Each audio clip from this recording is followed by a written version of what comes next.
শ্রী শ্রী গুরু গৌরাঙ্গ এবং শ্রী শ্রী রাধা দামোদরের শ্রীপাদ পদ্ম স্মরণ বন্দনা করে, অখিল গৌরাঙ্গগণের চরণ স্মরণ করে, শ্রী শ্রী গৌরসুন্দর এবং তার প্রিয় পার্ষদগণের যে অলৌকিক লীলাবলী শ্রবণ ও পঠনের আগ্রহই প্রকৃত ভক্তিপথকে জানবার একমাত্র উপায় এবং পরিচয়। বহু প্রাচীন এবং আধুনিক গ্রন্থাবলীতে তার বিশদ বর্ণনা রয়েছে। যতক্ষণ পর্যন্ত জীব শ্রী হরি গুরু বৈষ্ণব চরণে প্রপন্ন হওয়ার সৌভাগ্য না পায়, ততদিন তারা এই জগতের বিদ্যা বুদ্ধি নিয়ে, তাদের ইন্দ্রিয়জ জ্ঞান অনুভূতি নিয়ে ভগবানের এবং ভক্তগণের অলৌকিক অচিন্ত লীলা সকল যদি চেষ্টাও করে, তথাপি তারা কখনোই বুঝতে সমর্থ হবে না। সেই ভগবানের যেমন গুণের অন্ত নেই, তেমনি তার প্রিয় ভক্তের, তার প্রিয় পার্ষদগণের সদ্গুণেরও অন্ত নাই। পার্থিব জগতের বিদ্যা বুদ্ধি নিয়ে যারা ভক্তগণের চরিতামৃত সমালোচনা করতে যান, তাদের কাছে এগুলি অলৌকিক এবং কাল্পনিক কাহিনী বলে মনে হয়। অচিন্ত অলৌকিক ভক্তগণের জীবনী, পার্ষদগণের লীলাবলী আলোচনা করতে হলে প্রথমত তাদের শ্রীচরণে প্রপন্ন হওয়া ছাড়া গতি নাই। এই জন্য মহাপ্রভু এবং তার প্রিয় পরিকরগণের শ্রীপাদ পদ্মে বারবার শতসহস্র বন্দনাপূর্বক এ সম্বন্ধে আমরা দু একটি কথা বলবার দুঃসাহস করব। ঐতিহাসিকতা এবং অচিন্তত্ব ভগবানের এবং ভক্তগণের লীলাতে পদে পদে প্রকাশিত হয়। কোন সময়ে, কোন কালে, কোন ব্যক্তির, কোন দেশে যে ঘটনা হয়েছিল, এর প্রকৃত তথ্য এবং অচিন্তত্ব, যেটি মানব ভাবনার অতীত এবং অলৌকিক। ভগবান এবং ভক্তগণ মাঝে মাঝে বিশেষ লীলা অনুরোধে জীব উদ্ধার, ধর্ম সংস্থাপন, অধর্মের দলনকল্পে মাঝে মাঝে অচিন্ত শক্তি প্রকাশ করে থাকেন করুণায়। সর্ব সামর্থ্যবান শ্রী ভগবান মাধবেন্দ্রপুরীর জন্য অপেক্ষা করে আর মৃত্তিকার অভ্যন্তরে রয়েছেন। এইসব ঘটনা অলৌকিক। পূজারী কপাট খুলে দেখছেন শ্রীবিগ্রহের অরণির তলে এক ভাণ্ড ক্ষীর রয়েছে। অলৌকিক ঘটনা, সাধারণ লোকের পক্ষে অচিন্ত যে বিগ্রহ কি করে ক্ষীর চুরি করে রাখলেন। আধুনিক ঐতিহাসিকগণ বলবেন এসব কল্পনা। তখন কে পূজারী ছিল? নৈয়ায়িক বলবেন কে পূজারী ছিল, কে তা জেনেছিল, সাক্ষী সাবুত আছে কি? প্রকৃত তথ্য ঠিক ঠিক পেলে বিশ্বাস করতে পারি, নতুবা বিশ্বাস করব না। প্রত্যেক পার্ষদগণের, সাধন সিদ্ধ ভক্তগণের জীবনীতে এইরূপ অলৌকিক ঘটনা আছে। যেমন জাম্বিরের বৃক্ষে সব কদম্বের ফুল, ফুটিয়া আছয়ে অতি পরম অতুল, চৈতন্য ভাগবতের অন্তলীলার পঞ্চম অধ্যায়। শ্রী রাঘব ভবনে শ্রী নিত্যানন্দ প্রভু ভক্ত সঙ্গে কীর্তন আরম্ভ করলেন। কিছুক্ষণ পরে বললেন, আমি কদম্ব ফুলের মালা পরব। ভক্তগণ বললেন, প্রভু এখন তো বর্ষাকাল নয়, কদম্ব ফুল কোথায় পাবো? নিত্যানন্দ প্রভু বললেন, বাগিচায় গিয়ে দেখো। রাঘব পণ্ডিত বাগিচায় এলেন, দেখলেন আশ্চর্য, জম্বিরের বৃক্ষে সব কদম্ব ফুল ফুটে রয়েছে। ঐতিহাসিক বলবেন এসব কথা কাল বিরুদ্ধ কথা। বর্ষাকাল নয়, জম্বিরের গাছে কদম্ব ফুল কিরূপে ফুটতে পারে? কিন্তু ইহা অচিন্ত। অনুভবী ভক্তগণই একমাত্র বিশ্বাস করতে পারবেন। সবার সব কিছুতে বিশ্বাস হয় না। মহাপ্রভু যখন সুধাম নবদ্বীপ ভ্রমণ করছেন মহাসংকীর্তন নিয়ে, তখনকার বর্ণনায় বৃন্দাবন দাস ঠাকুর লিখছেন চৈতন্য ভাগবতের মধ্যলীলার ত্রয়োদশ পরিচ্ছেদ, ত্রয়োদশ অধ্যায়ে, যে চতুর্দিকে কোটি কোটি মহাদ্বীপ জ্বলে, কোটি কোটি লোক চতুর্দিকে হরি বলে, কোটি কোটি লোক হরিধ্বনি করছেন। তখন নবদ্বীপে কহাজার লোক ছিল। ঐতিহাসিক বলবেন এ সমস্ত কবির কল্পনা। তবে মহানুভবী নিত্যসিদ্ধ পার্ষদ শ্রীমৎ বৃন্দাবন দাস ঠাকুর কি মিথ্যা কল্পনা করে বলছেন, লিখছেন? ভাগবতে শ্রীমৎ শুকদেব গোস্বামীচরণ বললেন, শতকোটি গোপী সঙ্গে শ্রীকৃষ্ণ রাস করলেন, তাসাং মধ্যে দয়োদ্বয়। তাহলে সে যুগে বৃন্দাবনে কত হাজার লোক বাস করত? এসব অলৌকিক কথা। যারা ভগবানের অচিন্ত শক্তিমত্তায় বিশ্বাস করেন না, তারা বুঝতে পারবেন না। এই প্রকার প্রত্যেকটি পার্ষদগণের লীলা কথাতেই কিছু না কিছু পরিজ্ঞাত অপরিজ্ঞাত এবং যেটি অচিন্ত লীলাবলী দেখা যায়। সাধারণ মানুষ যাকে কল্পনা বলে, অবিশ্বাস্যকর ঘটনা বলে মনে করেন। সাধারণত অনুভব দুই প্রকার। এক হচ্ছে বাহ্য শব্দাদি বিষয়গত অনুভব, আর আরেকটি হচ্ছে অধ্যাত্মপর তত্ত্বগত অনুভব। যারা কেবল বাহ্য শব্দ অনুশীলন তৎপর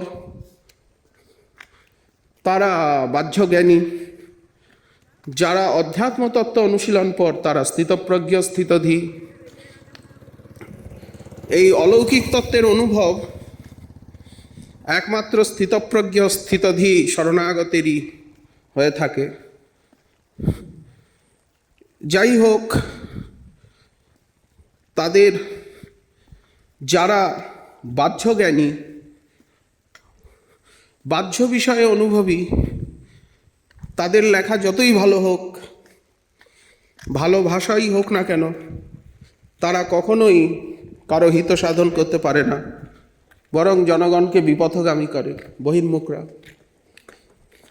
বহির্মুখ যারা, তারা যতই ভালো বলুক, ভালো করুক, ভালো লিখুক, তারা কখনোই জনগণকে ভগবানমুখী করতে পারবে না। তাহলে কে পারবে? কারা পারবে? বিপথগামী না করে সৎপথগামী করতে? সাধু, শাস্ত্র, গুরু বাক্য, এই তিন বাক্যে যাদের বিশ্বাস, অটুট শ্রদ্ধা, চিত্তেতে করিয়া ঐক্য, আর না করিহ মনে আশা। মহা অনুভবী শ্রীমৎ বৃন্দাবন দাস ঠাকুর, শ্রীল কৃষ্ণদাস কবিরাজ গোস্বামীপাদ, শ্রীল নরহরি চক্রবর্তী ঠাকুর প্রভৃতির বাণী এবং তাদের রচিত গ্রন্থাবলী আমাদের আচার্যপাদগণের, গৌর পার্ষদগণের লীলাকে জানবার একমাত্র সর্বোত্তম উপাদান। এই জন্য তারা তাদের প্রেম নেত্রে সেই নিত্যসত্য সারস্বরূপ ভগবৎ লীলাকে দর্শন করেছেন। যেমন মহর্ষি বাল্মীকি, মহর্ষি বেদব্যাস, সুখদেব গোস্বামী, তারা আমাদের পরবর্তীকালের আচার্যবৃন্দ, শ্রীল রূপ গোস্বামীপাদ, সনাতন গোস্বামীপাদ, জীব গোস্বামীপাদ প্রভৃতি সমাধি বলে অপ্রাকৃত নয়নে সেই ভগবৎ লীলা দর্শন করে করে লিখেছেন। তাদের বর্ণনা নিত্য সত্য স্বরূপ। প্রাকৃত কবিগণ ভগবানের সম্বন্ধে যদি লেখেনও, ওটি কল্পনা, কারণ তারা সাধন ভজন এবং ভগবৎ সম্পর্ক শূন্য, ভক্ত পদাশ্রয় রহিত। এই জন্য তাদের বাণী কখনোই আমাদিগকে ভক্তিপথে উদ্বুদ্ধ করতে পারে না। যাই হোক, আমরা এটা এমন একটা সময় এসে গেছে বর্তমানে, আমাদের ব্রজধামাশ্রয়ী এবং সম্প্রদায়ের সেনাপতি, সম্প্রদায়ের সংস্থাপক আচার্য জগৎগুরু ব্রজধামের যে অষ্টগোস্বামী, যারা নিত্য আরাধ্য, আমাদের নিত্য ধ্যানধেয়, যাদের চরণযুগল ব্রহ্মাণ্ডর পাবন পাদরেণু, তার মধ্যে গৌরীয় বৈষ্ণব দর্শনাচার্য, নিখিল মহিমণ্ডলাচার্য, পরম কৃপালু, পরম উদার, মহাবদান্য মহাপ্রভুর মহাবদান্য পরিকর, যার কৃপা ছাড়া আমরা আজ শুদ্ধা ভক্তিকে কিছুতেই বুঝতে পারবো না, সেই শ্রীল শ্রীজীব গোস্বামী চরণের বাৎসরিক নির্যান তিথি সমাগত প্রায়, সে বিষয়ে শ্রীপাদের প্রেমদ ক্ষেমদ করকমলে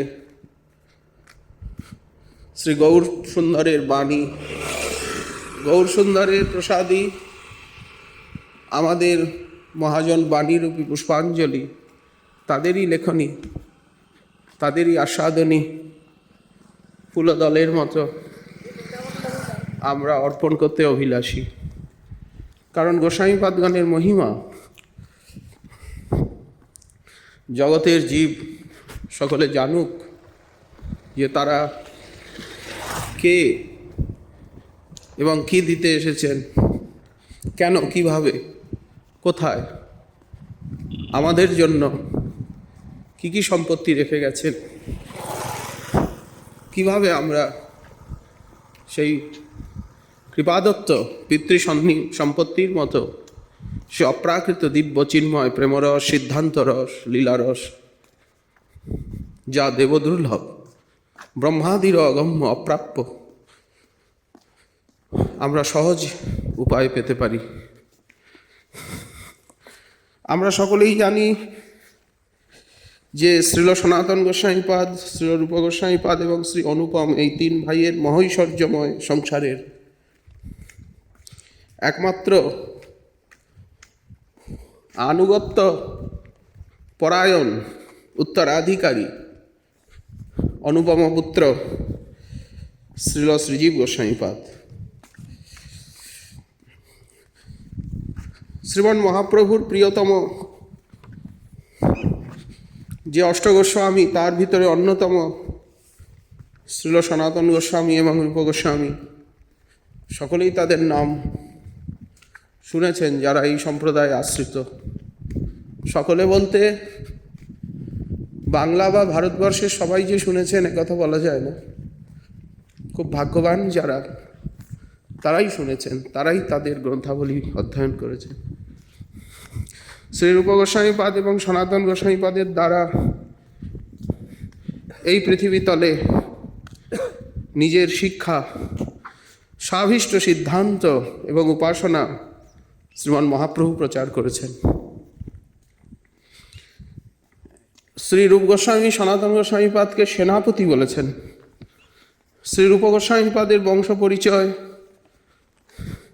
শ্রীল জীব গোস্বামীপাদ লঘু বৈষ্ণব তোষণী শ্রীমদ্ ভাগবতের দশম স্কন্ধের টিকাতে লিখেছেন যে তাদের পূর্বপুরুষ শ্রী সর্বজ্ঞ নামে জগৎগুরু কর্ণাটক দেশের অধিপতি এবং পৃথিবীর মধ্যে একজন, ভারতের মধ্যে একজন বিখ্যাত নৃপতি রূপে বিরাজমান ছিল।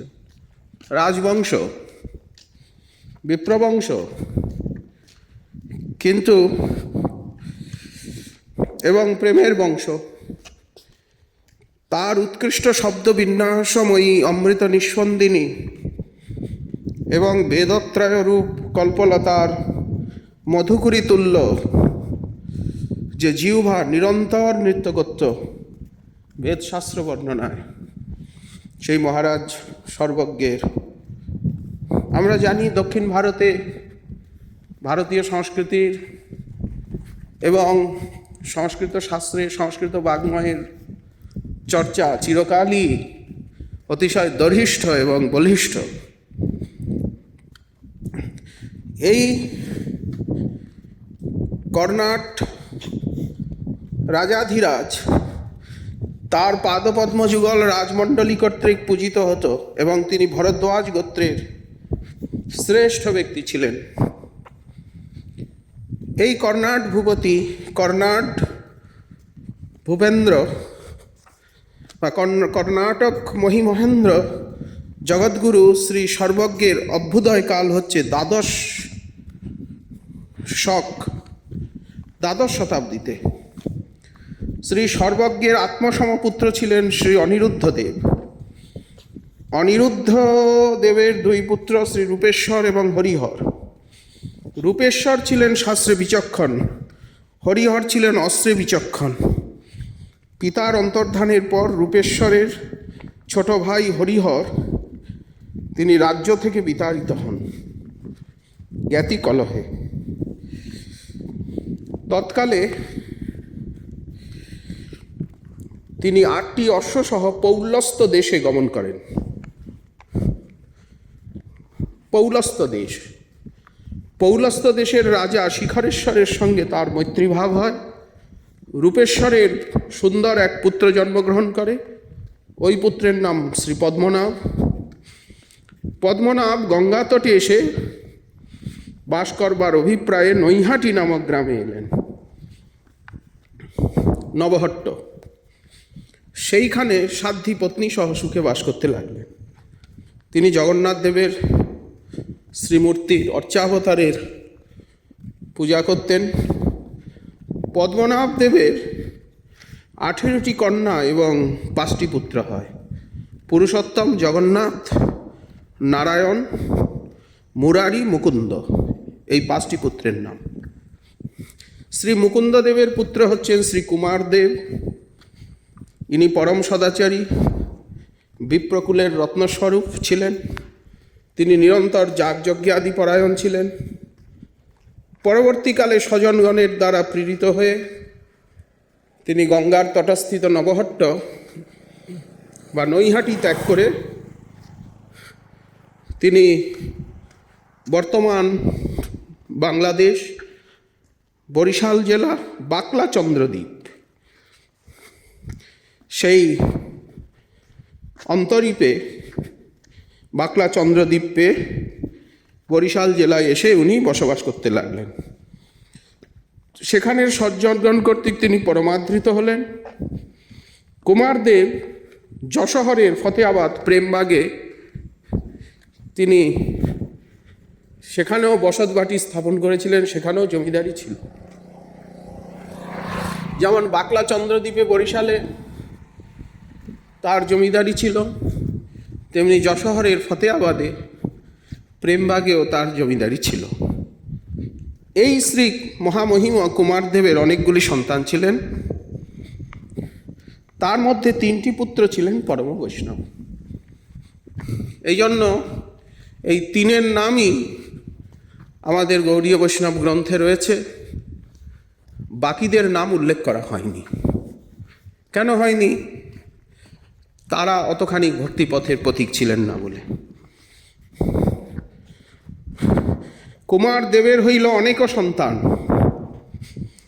ভক্তিরত্নাকরে আছে প্রথম বিলাসে, তার মধ্যে 3 পুত্র বৈষ্ণবের প্রাণ, সনাতন, রূপ, শ্রীবল্লভ, এই ত্রয় সগোত্র অন্যত্র যে অর্চিত অতিশয়।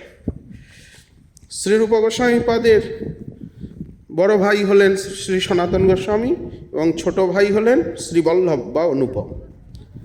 এই অনুপমেরই একমাত্র পুত্র হচ্ছেন আমাদের অচিন্ত ভেদাভেদবাদের আচার্য, গৌড়ীয় দর্শন আচার্য, জগদ্গুরু, নিখিল মহিমণ্ডল আচার্য মহেন্দ্র, গৌড়ীয় কমলকুল দিবাকর, গৌড়ীয় আচার্য কমলকুল দিবাকর, অনন্য রাধা মাধব ভজনরূপী মহা সরোবর বিহারী রাজমরাল শ্রীল শ্রীজীব গোস্বামীপাদ।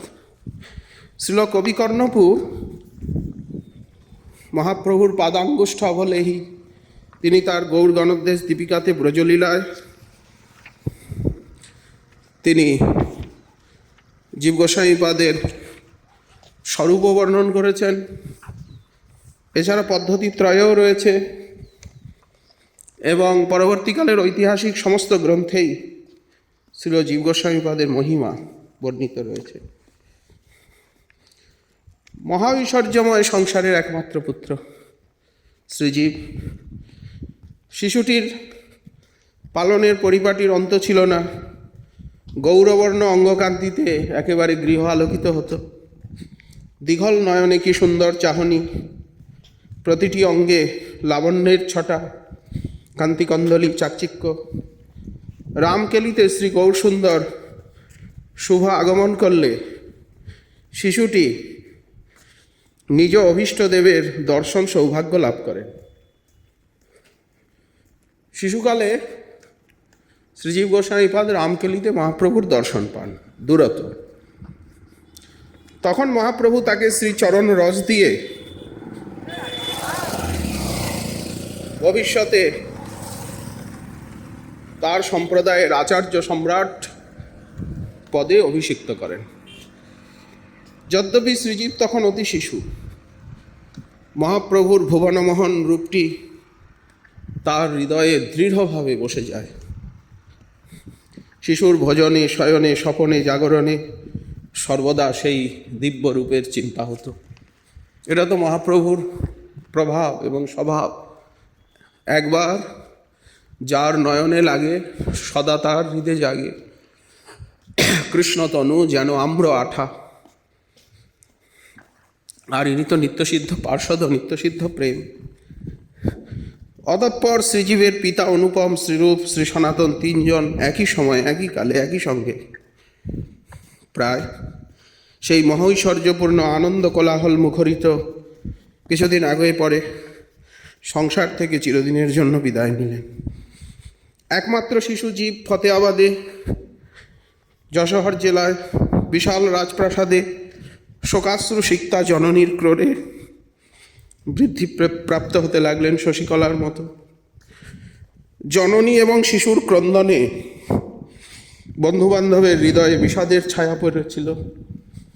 সকলের হৃদয় বিদীর্ণ হতে লাগলো। জননী কাঁদছেন পতিবিরহে, শিশু কাঁদছে প্রেমে। সবাই আত্মীয় স্বজন, পাড়া প্রতিবেশী খুব কষ্টে তাদের সান্ত্বনা দিতে লাগলেন।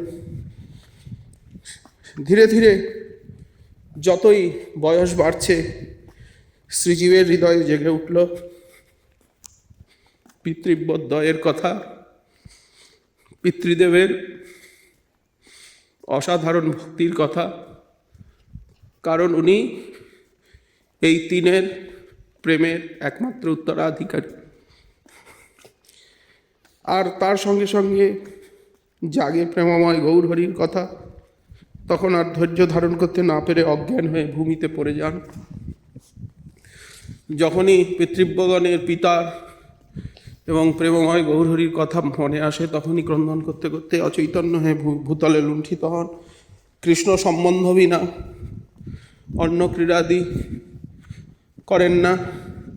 শ্রীরামকৃষ্ণের মূর্তিকে সুন্দরভাবে সাজিয়ে পূজা করে, নৈবেদ্য অর্পণ করে অনিমেষ নয়নে দর্শন করতে থাকেন। দণ্ডবৎ প্রণতির পর প্রণতি ভূতলে পড়ে থাকেন। শ্রীজীব বাল্যকালে বালকের সনে শ্রীকৃষ্ণ সম্বন্ধ বিনা খেলা নাহি জানে। গৃহে পণ্ডিতগণ তাকে পড়ান। অল্পকালের মধ্যে ব্যাকরণে, কাব্যে, অলঙ্কারাদি সাহিত্যে, শাস্ত্রে বিশেষ জ্ঞান লাভ করেন। তার এই অসাধারণ মেধা দেখে অধ্যাপকগণ বলতেন, এই মেধাবী নরশিশু সচরাচর দেখা যায় না। এ নরশিশু নয়, দেবশিশু। এই শিশু এককালে মহাপুরুষ হবে। শ্রীজীব বাল্যকালে অধ্যয়ন করতে করতে শ্রী গৌর নিত্যানন্দের কথা চিন্তা করতেন। একদিন শ্রীজীব স্বপ্নে দেখলেন শ্রী রামকৃষ্ণই যেন, যে রামকৃষ্ণকে নিয়ে উনি খেলা করেন, সেই রামকৃষ্ণই যেন গৌর নিত্যানন্দ রূপে সামনে নৃত্য করছেন। শ্রীজীবের মনে হইল মহাচমৎকার, অনিমেষ নেত্রে শোভা দেখো এ দোহার। করুণাময় শ্রী গৌরাঙ্গ নিত্যানন্দ শ্রীজীবকে চরণের ধূলি দিয়ে আশীর্বাদ করলেন, অন্তর্হিত হয়ে গেলেন। স্বপ্নে দেখছেন যে গৌর নিত্যানন্দ এসেছেন। রামকৃষ্ণ গৌর নিত্যানন্দ হয়ে গেলেন। নিত্যানন্দ গৌরাঙ্গ আবার রামকৃষ্ণ হয়ে গেলেন। তার মস্তকে চরণধূলি দিলেন। স্বপ্নভঙ্গ হলো। তিনি অন্তরে একটু আশ্বস্ত হলেন। অশান্তির ভিতরে যেন একটু শান্তির শীতল কোমল স্পর্শ পেলেন। কিন্তু হলে হবে কি, এত ক্ষণিক। মনে মনে চিন্তা করতে লাগলেন, কবে আমার সংসার ত্যাগ হবে। এই বিষয় ঐশ্বর্যকে ত্যাগ করে পিতৃব্যের মতো, পিতৃব্যদ্বয়ের মতো আমি শ্রীমন মহাপ্রভুর সেবা করতে পারবো, রামকৃষ্ণকে নিয়ে জীবন কাটাবো। সংসারে একমাত্র পুত্র, জননী তার বদন পানে চেয়ে সব দুঃখ ভুলে আছেন। বর্তমান পিতৃব্যদ্বয় এবং তারা বৃন্দাবনে আছেন, পিতা পরলোকে গমন করেছেন।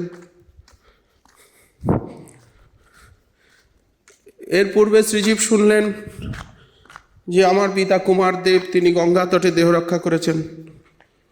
তখন তিনি দুঃখে অধীর হয়ে উঠলেন।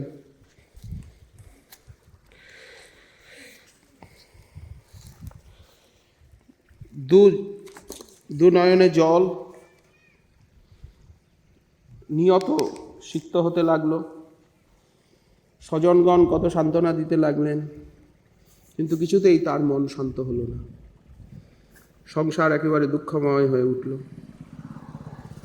শ্রীজীবের এই প্রকার দশা দেখে স্বজনগণ বললেন যে নবদ্বীপে গিয়ে শ্রী নিত্যানন্দের শ্রীচরণ দর্শন করে যদি একটু শান্তি লাভ করতে পারে। তখন নিত্যানন্দ প্রভু প্রকট লীলায় আছেন। যদি নিতাইচাঁদের দর্শন করে একটু শান্তি পায়, আচ্ছা যাক, এত উৎকণ্ঠা যা তখন যে আর গৃহে থাকতে পারছেন না। আচ্ছা, শ্রীজীব যদি একটু শান্তি লাভ করতে পারে নিত্যানন্দ প্রভুর চরণ দর্শন করে, একেবারে অশান্ত হয়ে গেল, যাক। শ্রীজীবের নবদ্বীপ যাওয়া ঠিক হলো। দেশের যাত্রীদেরকে সঙ্গে করে ভৃত্যসহ তিনি নবদ্বীপে যাত্রা করলেন। ফতেয়াবাদ থেকে, দীর্ঘকাল যশোহর জেলার ফতেয়াবাদের এই প্রেমবাগে উনি ছিলেন। মাঝে মাঝে জননীর সঙ্গে বরিশালের বাকলা চন্দ্রদ্বীপেও যেতে হতো। নিত্যানন্দ প্রভু তিনি শ্রীজীব আগমন করেছেন, করুণাময় অন্তর্যামী প্রভু জানতে পারলেন। তিনিও খড়দহের থেকে তাড়াতাড়ি শ্রীধাম নবদ্বীপে আগমন করলেন। শ্রীজীব অপরিচিত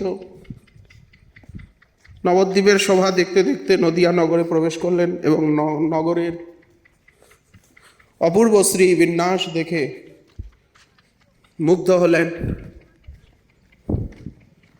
মনে মনে ভাবছেন, কোথায় যাব, কারো সঙ্গে তো পরিচয় নেই।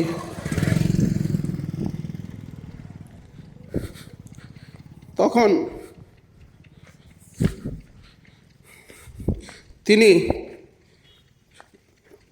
গঙ্গা দেবীকে দর্শন করে শান্তি পেলেন। গৌরগরবিনী, গৌরাঙ্গিনী, গৌর চরণ ধূলি ধূসরিতাঙ্গী ভগবতী ভাগীরথী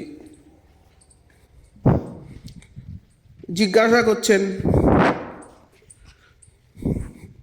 নবদ্বীপের সমাচার। তখন সকলে শ্রীবাস পণ্ডিতের গৃহ দেখিয়ে দিল। শ্রীবাস পণ্ডিত তখন নবদ্বীপেই আছেন। নিত্যানন্দ প্রভুও শ্রীবাস অঙ্গনে অবস্থান করছেন। তিনি শ্রীবাসের গৃহে যখন প্রবেশ করলেন, কৃপাময় নিত্যানন্দ প্রভু তিনি শ্রীবাসকে নিয়ে দ্বার দেশে উপস্থিত। কে তুমি? দণ্ডবত করে পড়ে আছেন চরণে।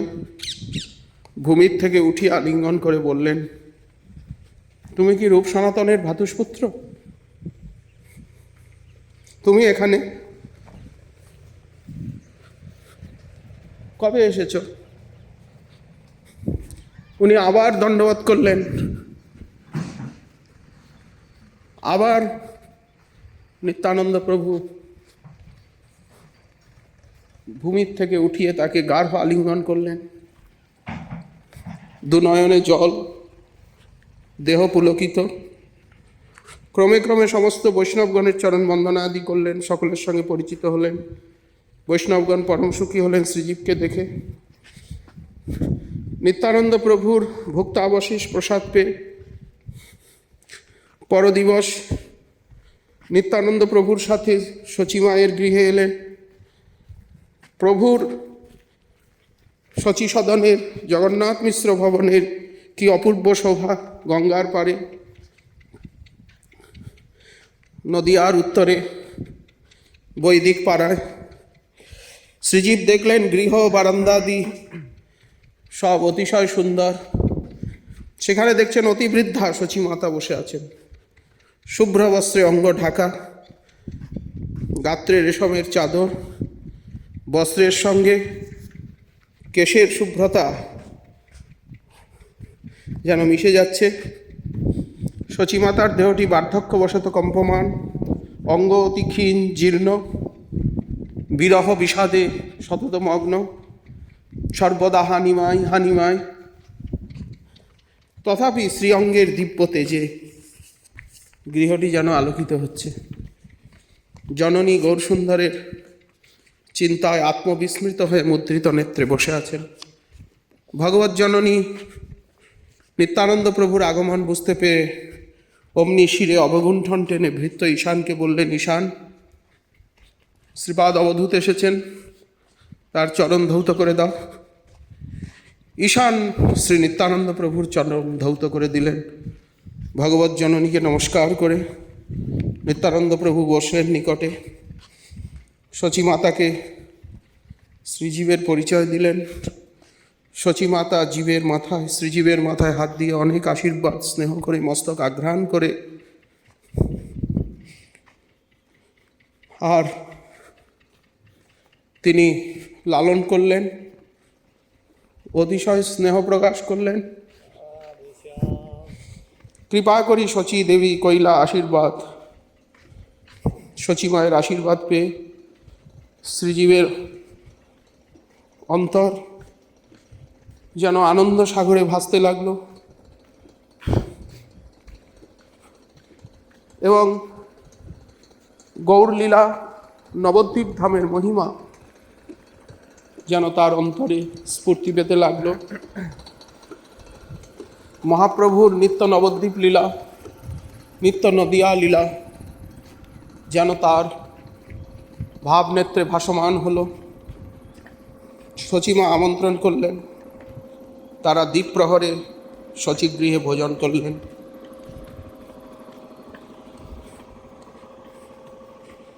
নিতাইচাঁদ শোনাচ্ছেন, দেখো এই জায়গা, এই জায়গায় বসেই আমরা দু ভাই একসঙ্গে মাতৃদত্ত নারায়ণের প্রসাদান্ন ভোজন করতাম। কয়েকদিন নবদ্বীপ ধামে অবস্থান করলেন। নিতাইচাঁদ ঘুরে ঘুরে ঘুরে ঘুরে সমগ্র নবদ্বীপ ধামে নদিয়া মণ্ডলে মহাপ্রভুর যে লীলাভূমি, সেই লীলাভূমি শ্রীজীবকে অতিশয় স্নেহভরে দেখালেন। দেখো এই স্থানে এই লীলা, এই স্থানে এই লীলা, এই স্থানে এই লীলা, লীলা দর্শন করাচ্ছেন।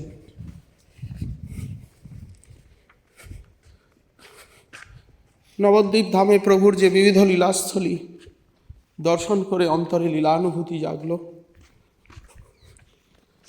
নিতাইচাঁদ বললেন, যতটুকু পারো গৌরমণ্ডল দর্শন করো, তারপরে তুমি কাশীতে যাও। কাশীতে গিয়ে তোমার আরও কিছুদিন অধ্যয়নের প্রয়োজনীয়তা রয়েছে, অধ্যয়ন করো। তারপর সেখান থেকে মহাপ্রভু তোমার গণে দিয়াছেন দত্তভূমি, মহাপ্রভু তোমাকে দত্তভূমি দিয়েছেন, তুমি সেইখানে যাও, তোমার নিজ ঠাই, সেখানে গেলেই সব কিছু পাবে।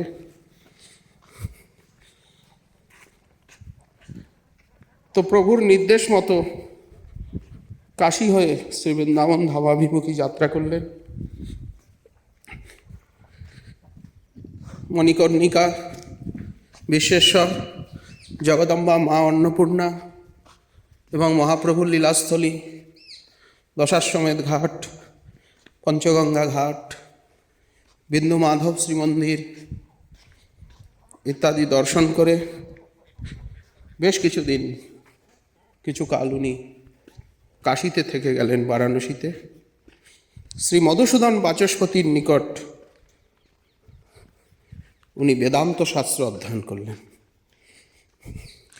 এই শ্রী মধুসূদন বাচস্পতি শোনা যায় সার্বভৌম ভট্টাচার্যের নিকটই বেদান্ত শাস্ত্র অনুশীলন করেছিলেন এবং মহাপ্রভু সার্বভৌম ভট্টাচার্যকে যে সমস্ত ভক্তি সিদ্ধান্ত শিখিয়েছিলেন এবং ভাগবত যে বেদান্তের অকৃত্রিম ভাষ্য, প্রস্থানত্রয়ীর যে ভাষ্য মহাপ্রভু মুখে মুখে ব্রহ্মসূত্রের যে অপূর্ব উজ্জ্বল ভক্তিপর অর্থ সার্বভৌম ভট্টাচার্যকে শুনিয়েছিলেন, সেকালে সেটা লিপিবদ্ধ হয়নি। সেই ব্যাখ্যা সার্বভৌম ভট্টাচার্যের কণ্ঠে ছিল। তিনি এই মধুসূদন বাচস্পতিকে শিখিয়েছিলেন বেদান্তের ভাগবত সিদ্ধান্তপর ভাগবত আনুগত্যময়ী ব্যাখ্যা। সেই সিদ্ধান্ত পুনঃ মধুসূদন বাচস্পতি কাশীতে বেদান্ত পড়াতে পড়াতে তার ছাত্রগণকে শিক্ষা দিতেন। আজ সেই শক্তি, সেই সিদ্ধান্ত মধুসূদন বাচস্পতির শ্রীমুখে পেয়ে ধন্য হলেন। এইরকমই প্রবাদ, কিংবদন্তি। কাশীধাম থেকে শ্রীজীব বৃন্দাবনে আগমন করেন এবং শ্রী সনাতন গোস্বামী, শ্রীরূপ গোস্বামী শ্রীচরণ দর্শন লাভ করেন। শ্রীজীবকে দেখেই আমাদের শ্রীরূপ সনাতন বড় সুখী হলেন। যাবতীয় খবর জিজ্ঞাসা করলেন দেশের, বাকলা চন্দ্রদ্বীপের, ফতেয়াবাদের, নবহট্টের, রামকেলির, শ্রী গৌরমণ্ডলের, নদিয়ার, নিতাইচাঁদের, গৌর পার্ষদগণের। তারপরে শুভদিনে শুভক্ষণে তার ভজনাগ্রহ, দৈন্য বিনয়, তার আনুগত্য দেখে প্রসন্ন হয়ে রূপ গোস্বামীপাদ তাকে দীক্ষা দিলেন, চরণাশ্রিত শিষ্য করলেন এবং দুই ভ্রাতাই তাকে ভাগবত শাস্ত্র অধ্যয়ন করাতে লাগলেন। মহাপ্রভু যেভাবে শিখিয়েছেন ভাগবতের ব্যাখ্যা, ভাগবতের রহস্য, সনাতন গোস্বামীপাদ ভাগবত শাস্ত্রে অদ্বিতীয় বিদ্বান, সর্ববিষয়ে পৃথিবীতে বিজ্ঞবর নাহি তার সম, মহাপ্রভু বলেছেন। সনাতন গোস্বামীপাদ, রূপ গোস্বামীপাদ মিলে সিদ্ধান্ত শাস্ত্র, রসশাস্ত্র এবং মহাপ্রভু যত কিছু শিখিয়েছেন তাদের অন্তরে স্ফূর্তি পেয়েছে প্রভুর কৃপায়। এবং গ্রন্থাবলী যা যা রচনা করেছেন সেই সিদ্ধান্তের গ্রন্থাদির আজ্ঞা সেবার, মহাপ্রভু যে আজ্ঞা সেবা দিয়েছেন তার উত্তরাধিকারী রূপে তাকে সংস্থাপনের নিমিত্ত আর ভাগবত আদি ভক্তি শাস্ত্র অধ্যয়ন করাতে লাগলেন। কিছুদিন গোবিন্দদেবের সেবা সৌভাগ্য লাভ করবার পর শ্রীজীব শ্রীল রূপ গোস্বামীপাদ তাকে রাধা দামোদরের সেবায় নিযুক্ত করলেন। আদর্শ শিষ্য। অল্পকালের মধ্যেই ভাগবত সিদ্ধান্তে, বেদান্ত দর্শনের সিদ্ধান্তে অতীব পারঙ্গত হয়ে উঠলেন। রূপ গোস্বামীপাদ তাকে ভক্তি রসামৃত সিন্ধু গ্রন্থ সংশোধন করতে দিলেন।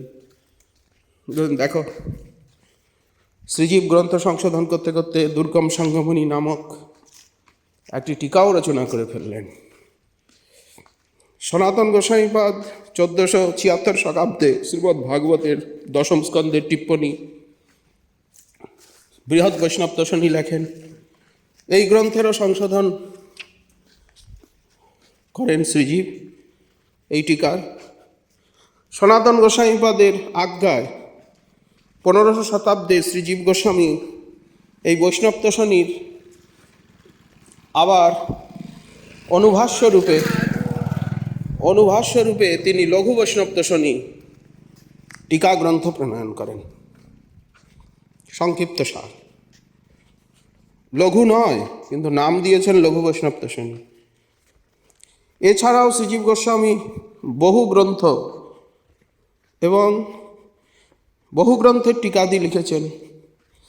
শ্রীরূপ গোস্বামী, সনাতন গোস্বামী, শ্রীলগোপাল ভট্ট গোস্বামী, রঘুনাথ ভট্ট গোস্বামী, রঘুনাথ দাস গোস্বামী, শ্রীলকৃষ্ণদাস কবিরাজ গোস্বামী,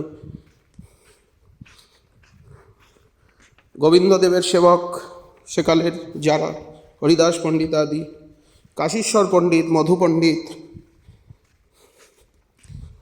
প্রভৃতি তৎকালের যারা সকলেই তার অপ্রাকৃত কাব্য মাধুর্যে বিমুগ্ধ হয়েছিলেন। এই সময় ব্রজধামে এক সুবর্ণ যুগের শুভারম্ভ ঘটে। আদর্শ শিষ্য কিভাবে হতে হয়, কিভাবে গুরুকৃপা লাভ করতে হয়, উনি আচরণ করে বিশ্বকে দেখান। আচরণ না করলে তো তাকে আচার্য বলা যায় না। যদ্যপি গ্রন্থ লিখন, সিদ্ধান্ত চয়ন, শাস্ত্রজ্ঞ হওয়া, শব্দব্রহ্মে নিষ্ণাত হওয়া এটি আচার্যের প্রথম লক্ষণ, কিন্তু তার থেকেও দৃঢ় এবং বলিষ্ঠ লক্ষণ হচ্ছে আনুগত্য এবং পরতত্ত্বের সাক্ষাৎ অনুভব, অর্থাৎ আসক্তি রতি প্রেম প্রাপ্তি। তবেই তো পরতত্ত্বের সাক্ষাৎ অনুভব হয়,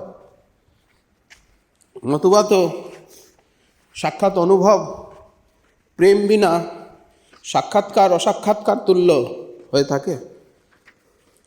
যাই হোক, শ্রীজীব গোস্বামীপাদ নিয়মিতভাবে শ্রীরূপ এবং সনাতনের স্নানের জল আনয়ন, তাদের কুটির সংস্কার, শ্রীবিগ্রহের অর্চনা, ভোগ রন্ধন, মাধুকরী গ্রন্থাদি লিখনে সহায়তা করা, ব্যজন, পাদসেবন আদি সমগ্র সেবা তিনি সমাধান করতেন।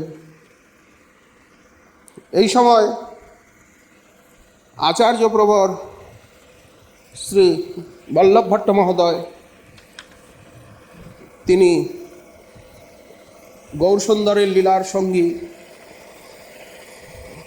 প্রয়াগে আড়াইলে গৌরসুন্দর তার গৃহে আতিথ্য সৎকার স্বীকার করেছেন। রঘুপতি উপাধ্যায় সেখানে এসেছেন, চৈতন্য চৈতামৃতে আছে। নীলাচলে গিয়েও উনি মহাপ্রভুর সঙ্গে মিলিত হয়েছেন। অনেক সেই প্রসঙ্গে নানা কথা রয়েছে।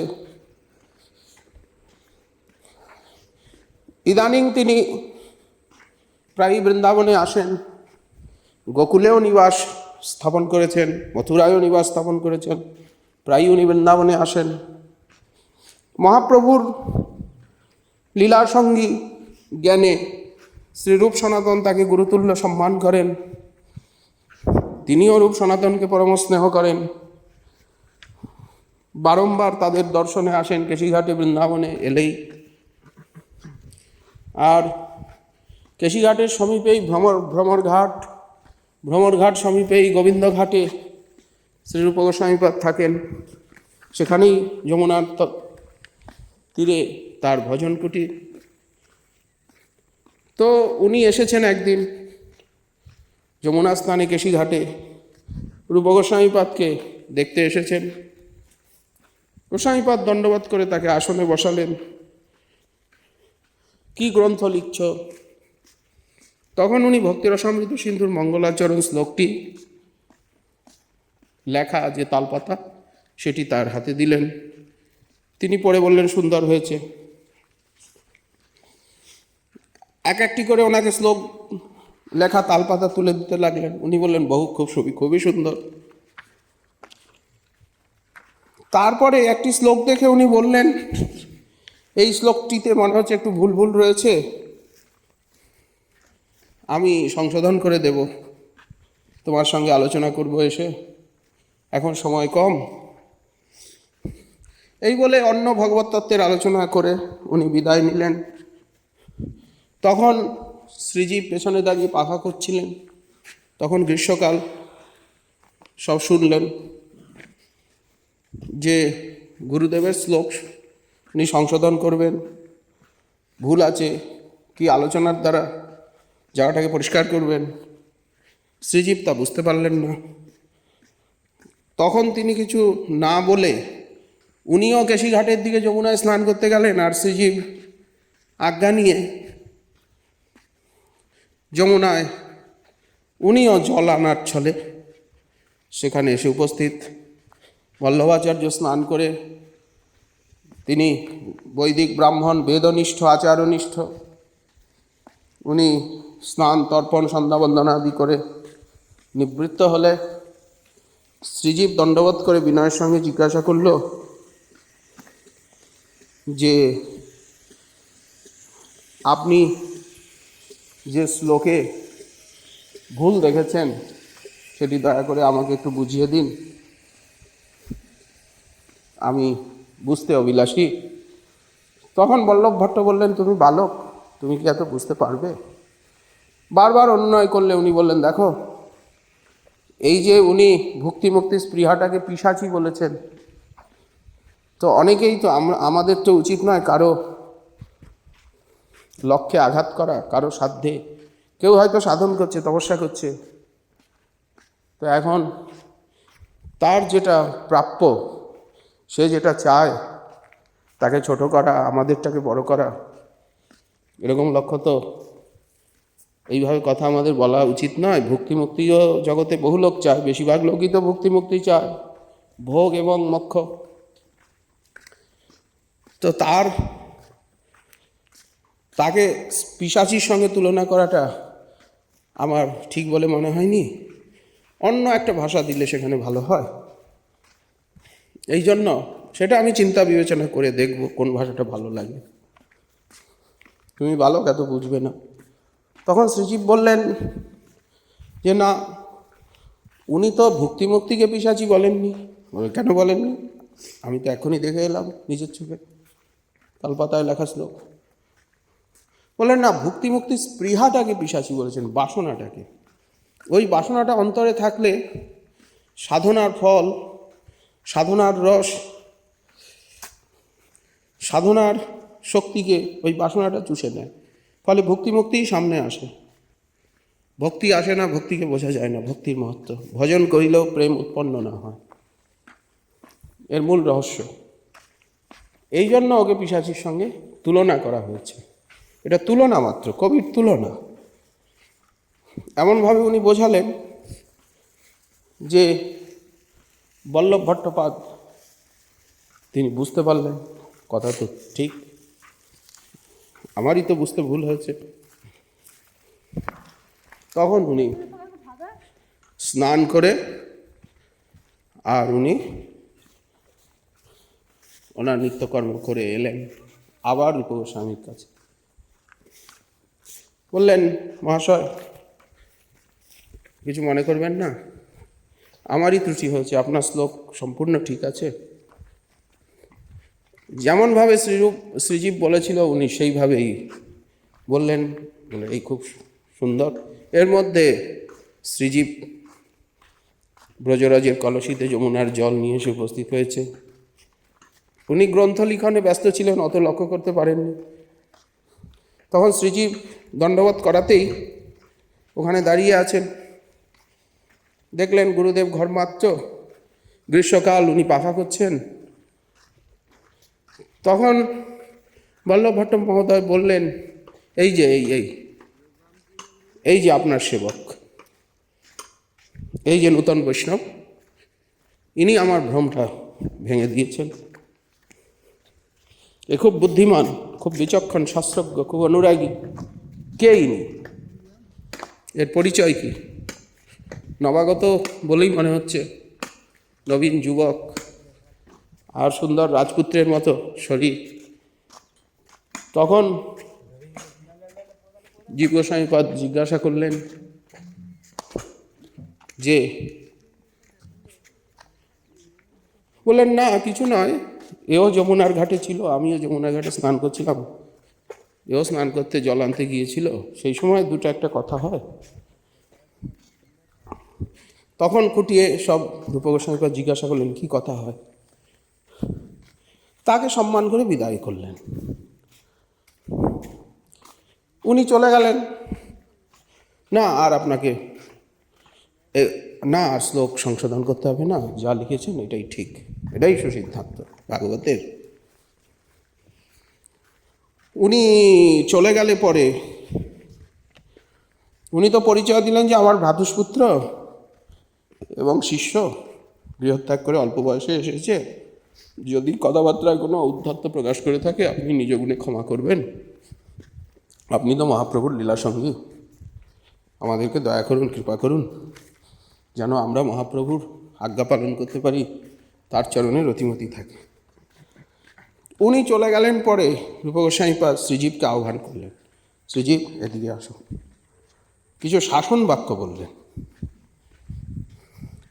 যে উনি সামান্য একটু কথা বলেছেন আর তুমি এটা মানতে পারলে না, উনি বয়োজ্যেষ্ঠ মহাপ্রভুর লীলাসঙ্গী, তো তুমি সামান্য একটু কথা, তোমার সহ্য শক্তি কম,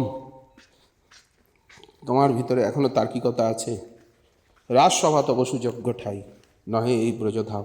তা তো হবেই, কারণ তুমি রাজবংশের ছেলে, তোমার তো এটা স্বাভাবিক সহ্য করে নেওয়া।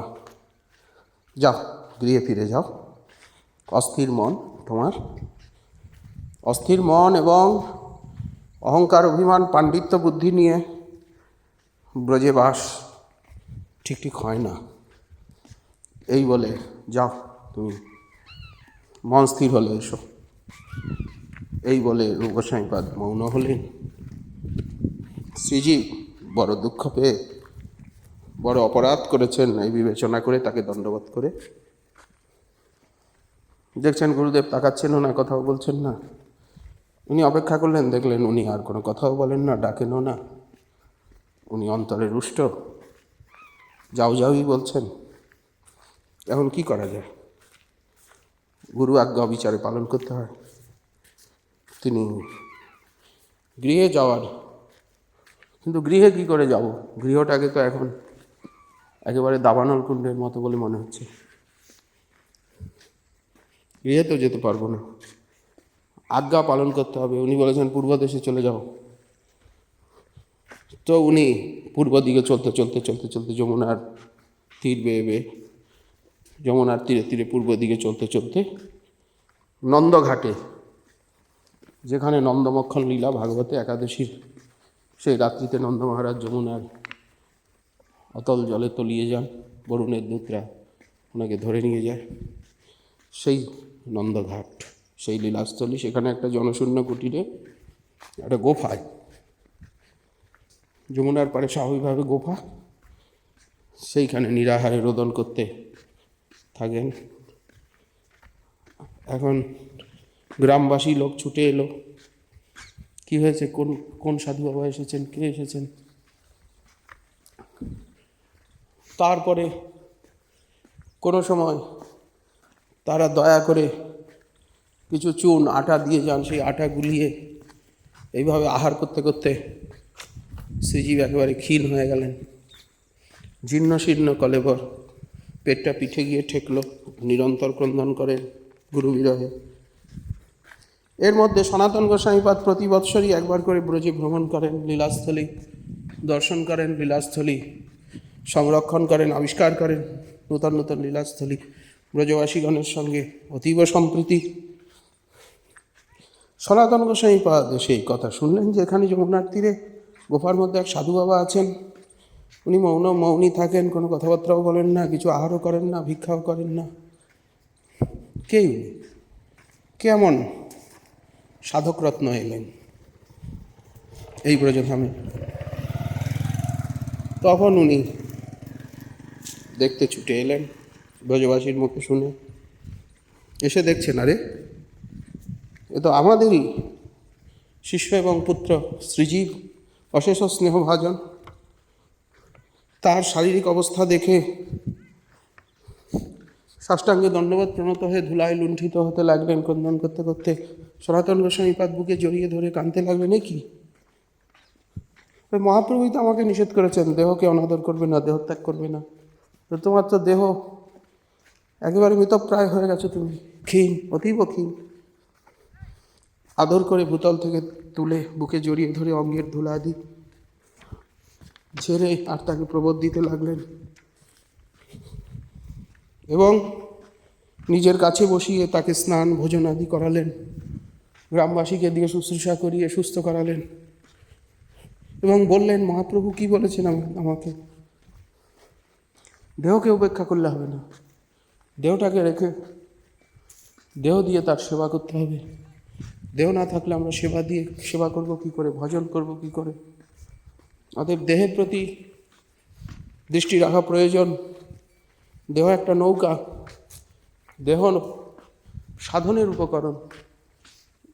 এই নরতনু ছাড়া সাধন হবে না, কোনোভাবেই তাকে পাওয়া যাবে না কোনো উপায়ে।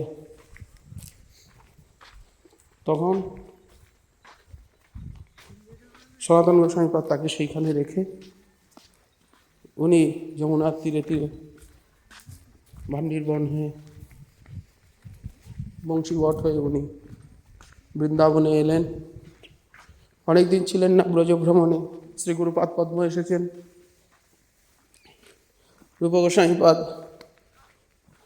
অভ্যুত্থান করে সাষ্টাঙ্গে দণ্ডবত প্রণত হয়ে কুশলাদি জিজ্ঞাসা করছেন এবং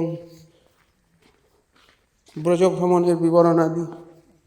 তখন কথা প্রসঙ্গে নন্দঘাটের কথা উঠল, শ্রীজীবের কথা বললেন এবং সনাতন গোস্বামী পাদ বক্রভাবে কিছু ওলাহনার ছলে বললেনও যে মহাপ্রভুর শিক্ষার মর্ম জীবে দয়া, নামে রুচি। তো এই জীবে দয়া বিষয়টি ব্যাখ্যা করতে করতে তিনি শ্রীরূপকেই এর পরিষ্কার অর্থ বলতে বললেন। শ্রীরূপ গোস্বামী পাদ প্রকৃত জীবে দয়া, নামে রুচি এর ব্যাখ্যা করছেন। হঠাৎ সনাতন গোস্বামী পাদ দ্ব্যর্থবোধক ভাষায় কথা বলছিলেন। হঠাৎ যখন ব্যাখ্যায় তন্ময় হয়েছেন রূপ যে প্রকৃত জীবে দয়া কি, মহাপ্রভু আমাদেরকে কতখানি দয়া করেছেন, সনাতন গোস্বামী পাদকে বললেন, তুমি তো জানোই আমাকে কতখানি উনি দয়া করেছেন। আমি দেহত্যাগ করতে চেয়েছিলাম, জারিকণ্ড পথে গিয়েছি, এসেছি কণ্ডুরসা। মহাপ্রভু কি বলেছেন, কুবুদ্ধি ছাড়িয়া করো শ্রবণ কীর্তন। দেহকে অনাদর করা যাবে না, এই দেহটি তার। আমাদের দেহকে মহাপ্রভু বলেছেন আমার নিজ ধন, আমার দেহ।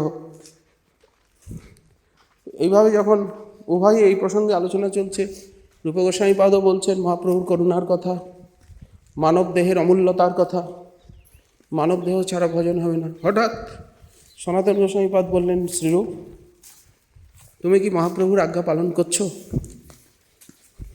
কেন প্রভুপাদ, কি ভুল করলাম? হচ্ছে না কি, কোনো অপরাধ হয়ে গেছে কোথাও? বললেন, তোমার জীবের প্রতি দয়া কই, তুমি তো জীবের প্রতি নিষ্ঠুর। জীবে দয়া, ভূতাদর, ভূতানুকম্পা ছাড়া তো ভক্তি সিদ্ধি লাভ হয় না, অপরাধ ক্ষয় হয় না। মহাপ্রভু তো এই শিক্ষা দিয়েছেন। শিবানন্দ সেন কুকুরকে পর্যন্ত দণ্ডবোধ করেছেন, তা তুমি জানো। তাহলে তোমার জীবে দয়া কোথায়? সঙ্গে সঙ্গে রূপ গোস্বামী পাদ যখন এইভাবে দ্ব্যর্থবোধক ভাষায়, তুমি তো জীবের প্রতি নিষ্ঠুর, তুমি তো জীবের প্রতি নিষ্ঠুরতা করেছো, তার তো কোনো ভুল নেই। আমি যা শুনলাম সে তো ভাগবত সিদ্ধান্ত বলেছে, সে তো সিদ্ধান্তের কথা বলেছে। কেউ যদি ভক্তির মহিমা বলেছে, কেউ ভক্তিমুক্তি স্পৃহাকে স্বীকার করছেন, ভক্তিমুক্তিকে সর্বতভাবে ত্যাগ করছেন না, সে তো পিশাচী শব্দটা সঙ্গত ব্যাখ্যা করে ভাগবতের থেকে প্রমাণ দেখিয়ে সে মহাপ্রভুর সিদ্ধান্তকে প্রকাশ করেছে, তখন রূপ গোস্বামীপাদ খুব লজ্জিত হলেন এবং বুঝতে পারলেন সনাতন গোস্বামীপাদ বুদ্ধের বৃহস্পতি, উনি এতক্ষণ দ্ব্যর্থবোধক ভাষায় আমাকে কি বলতে চাইছিলেন।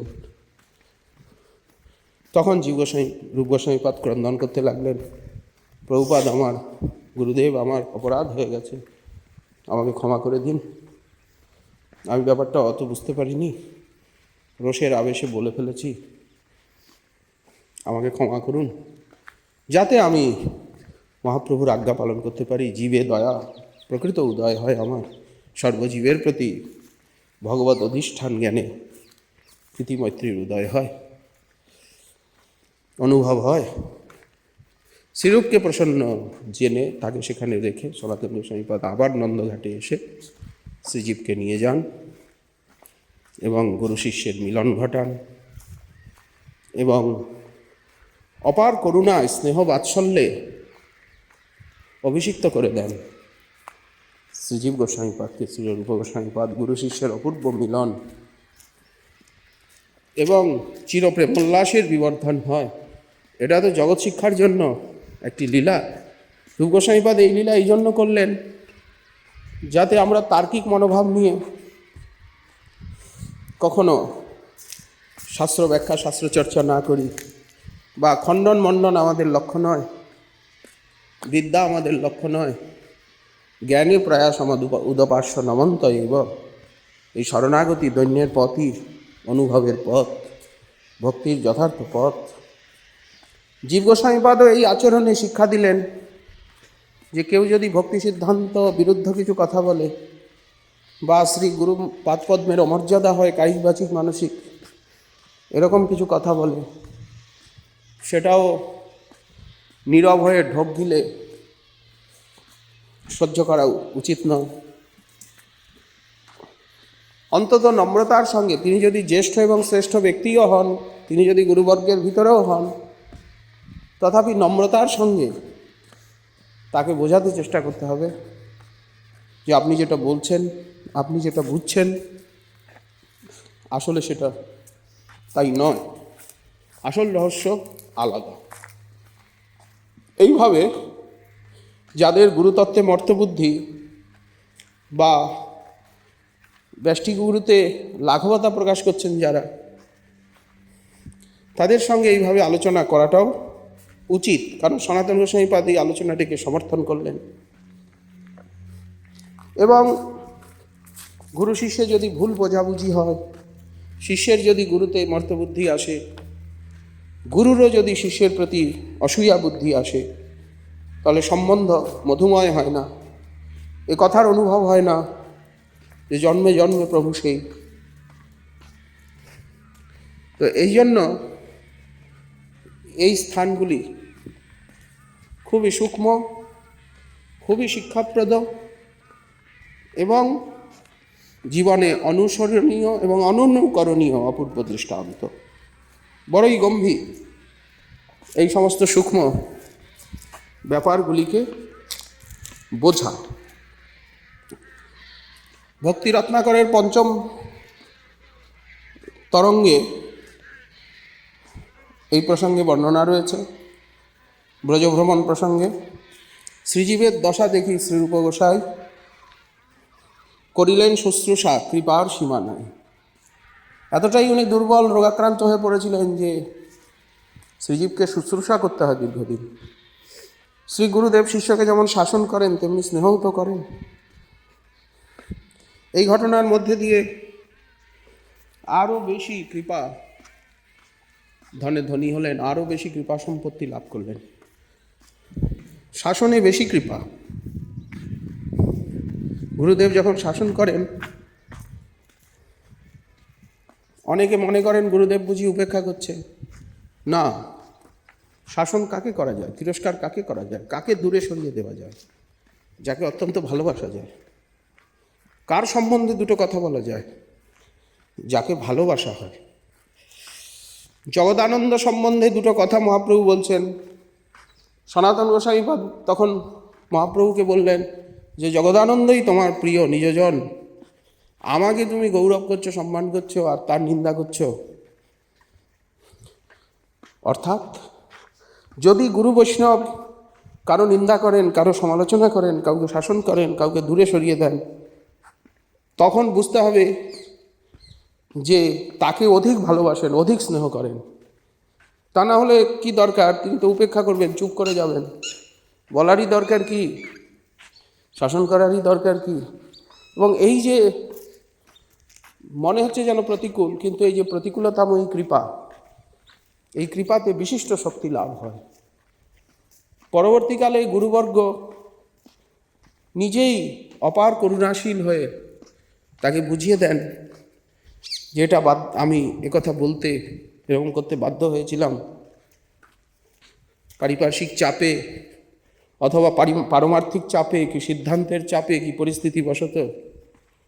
ব্যাপারটা তুমি কিছু মনে করো না।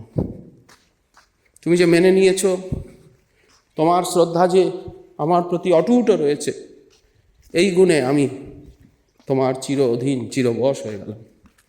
দেখুন কত বড় কৃপা!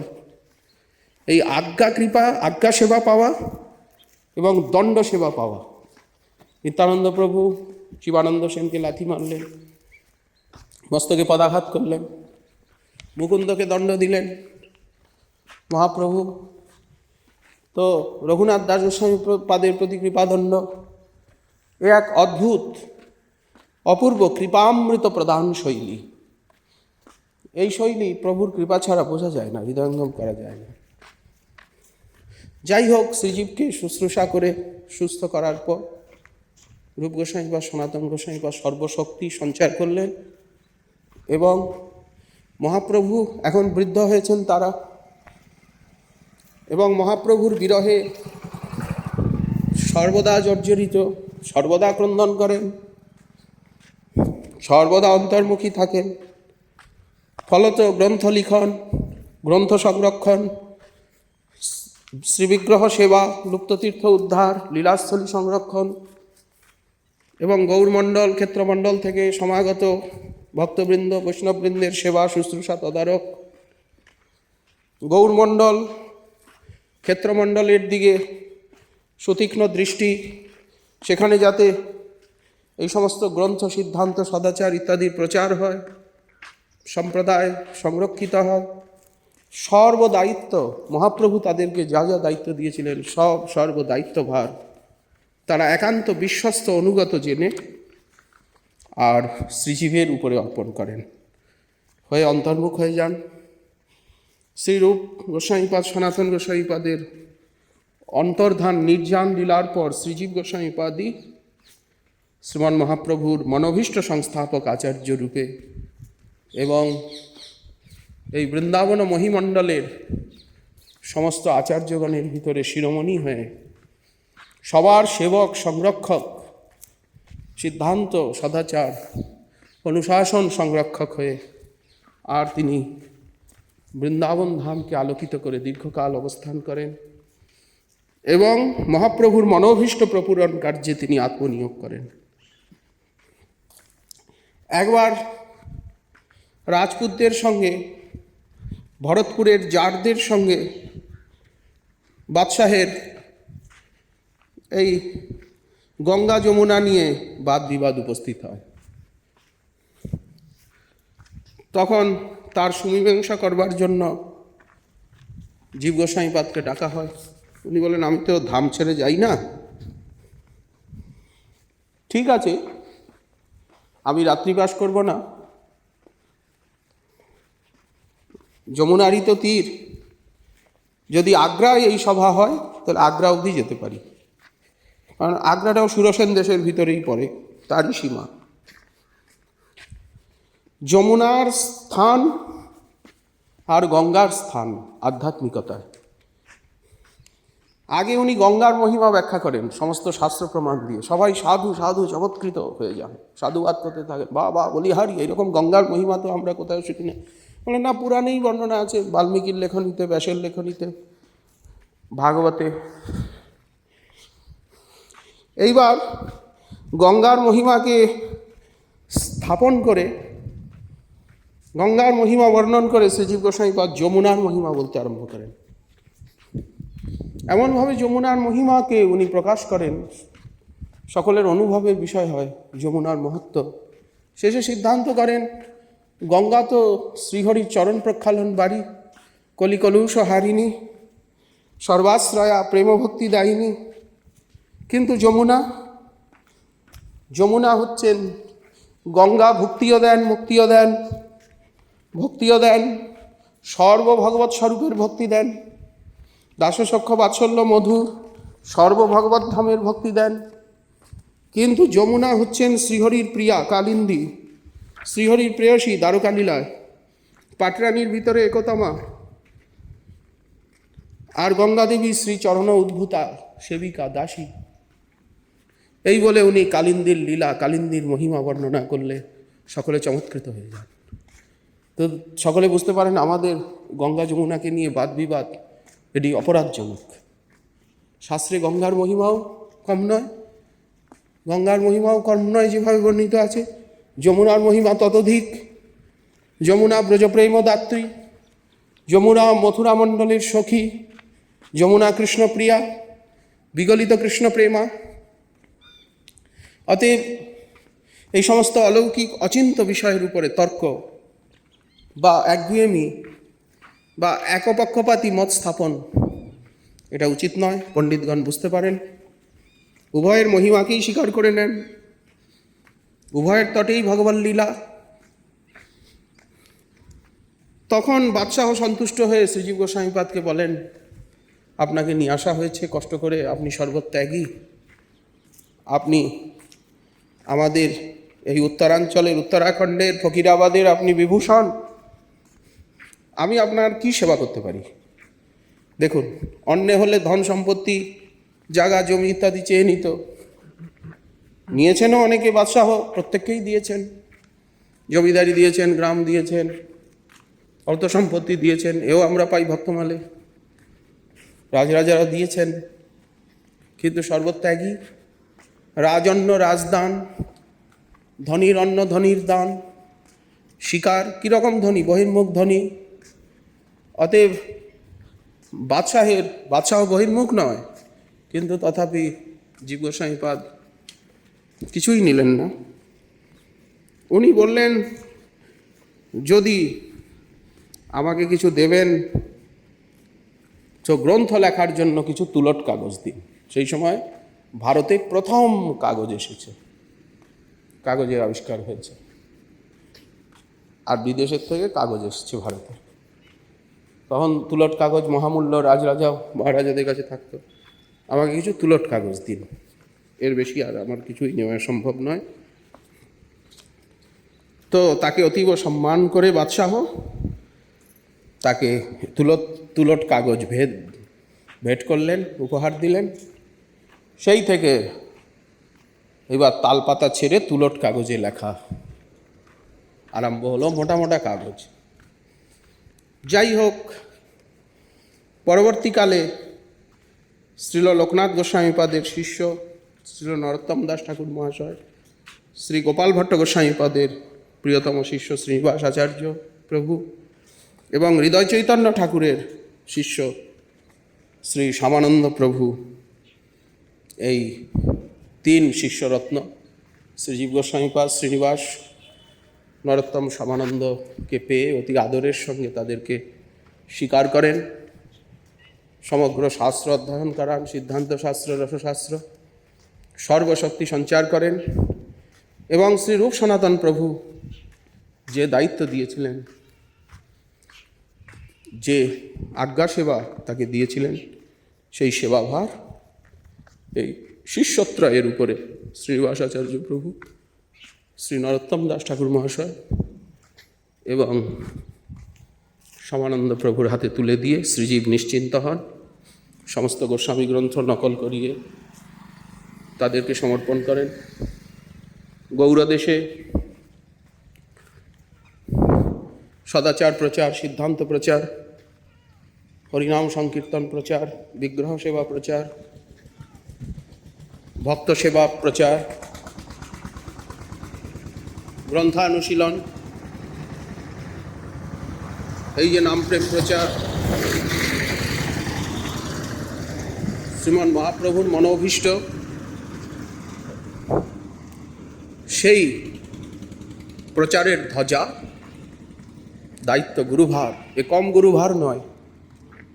প্রেমিক চূড়ামণি, সাক্ষাৎ রাধারানীর কৃপাপাত্র, মহাপ্রভুর কৃপাপাত্র শ্রীল শ্রীনিবাস আচার্য প্রভু, মহাপ্রভুরই প্রেমাবেশ অবতার, পিতাইচাঁদেরই প্রেমাবতার শ্রী প্রেম ভক্তির মহারাজ শ্রী নরোত্তম দাস ঠাকুর মহাশয়ের হাতে তুলে দেন, শ্যামানন্দ প্রভুর হাতে। সমস্ত রারভূমি, সমগ্র রারভূমি প্রচারের দায়িত্ব দেন শ্রীনিবাস আচার্য প্রভুকে। অঙ্গ এবং রার, অঙ্গদেশ এবং রার ভূমি, মল্লভূমি, তারপরে মানভূম, সিংভূম, মল্লভূম, ধলভূম, সেকালের দিনে সব নাম ছিল, রার দেশ, রার ভূমি এবং বারেন্দ্র ভূমির অর্থাৎ বর্তমান বাংলাদেশ, ত্রিপুরা, আসাম, মণিপুর, এই অংশে প্রচারের দায়িত্ব শ্রী নরোত্তম দাস ঠাকুর মহাশয়কে দেন এবং শ্যামানন্দ প্রভুকে সমগ্র উৎকল দেশ, আন্ধ্র, দক্ষিণ দিকের দায়িত্ব দেন। মহাপ্রভুর প্রেম ধর্ম প্রচার করো, গ্রন্থ প্রচার, সংকীর্তন প্রচার, সদাচার প্রচার, সেবার প্রচার। উনি নিশ্চিন্ত হন। শ্রীজীব গোস্বামীপাদের রচিত গ্রন্থাবলী বিবিধ বিভাগে বিভাজিত, বিভক্ত। এমন আচার্য দেখা যায় না যে তিনি গ্রন্থানুশীলনের জন্য সংস্কৃত ভাষা না জানলে ঠিক ঠিক গ্রন্থ রসাস্বাদন করা যায় না। অনুবাদ ছাড়া বোঝাও যায় না। কেউ অনুবাদ করে দেবে তবে বোঝা যাবে, না হলে বোঝা যাবে না। না বুঝলে তো রসাস্বাদনও হবে না, লোহার কলাই চেবানোর মতো হবে। কি করে বোঝা যাবে? সরল উপায়ে আমরা গ্রন্থে কি করে প্রবেশ করতে পারব? এই জন্য কোনো আচার্য এমন করেননি, এতটা কষ্ট করেননি বৃক্ষতলবাসী হয়ে, সর্বত্যাগী হয়ে।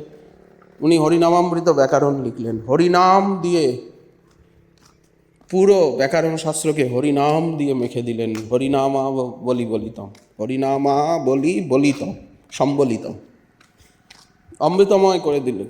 ব্যাকরণ শাস্ত্র কঠিন, মুখস্থ করতে হয়। বাল শাস্ত্র, ব্যাকরণ করতে গেলে ভজন হয় না, ভজন করতে গেলে ব্যাকরণ পড়া হয় না। স্বয়ং সিদ্ধ বাবাই বিপাকে পড়ে গিয়েছিলেন গোবর্ধনে। এইদিকে মন দেব না নাম চিন্তনে মন দেব? নাম চিন্তনে মন দিতে গেলে ব্যাকরণ পড়া যায় না, আর গ্রন্থও কঠিন, সব কিছু হৃদয়ঙ্গম করা যাচ্ছে না।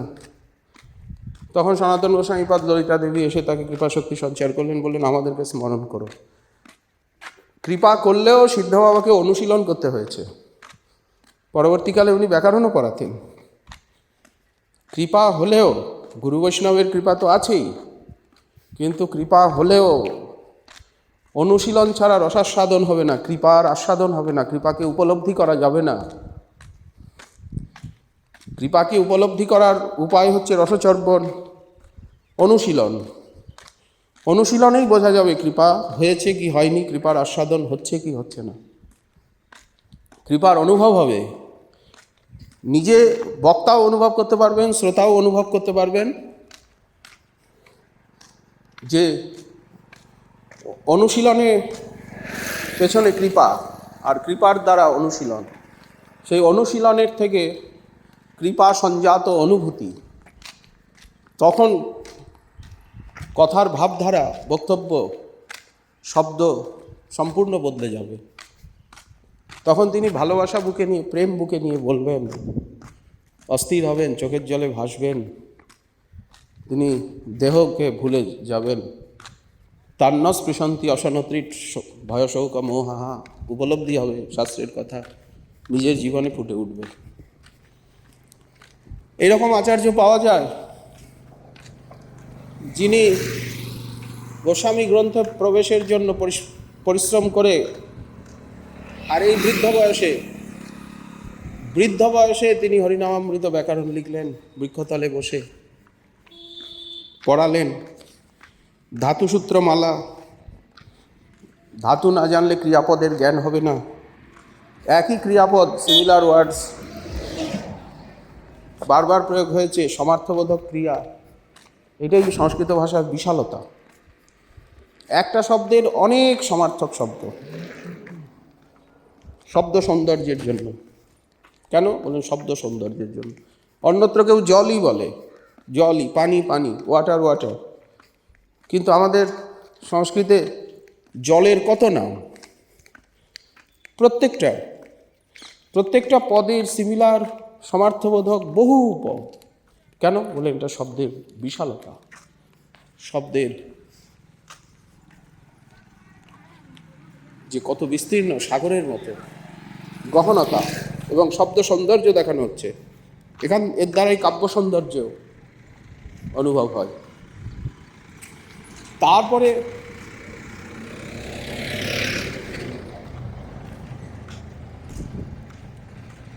ভক্তিরসামৃত সিন্ধুর দুর্গম সঙ্গমণি টিকা। আর উনি সুন্দরভাবে এই গ্রন্থকে সংরক্ষণ করলেন।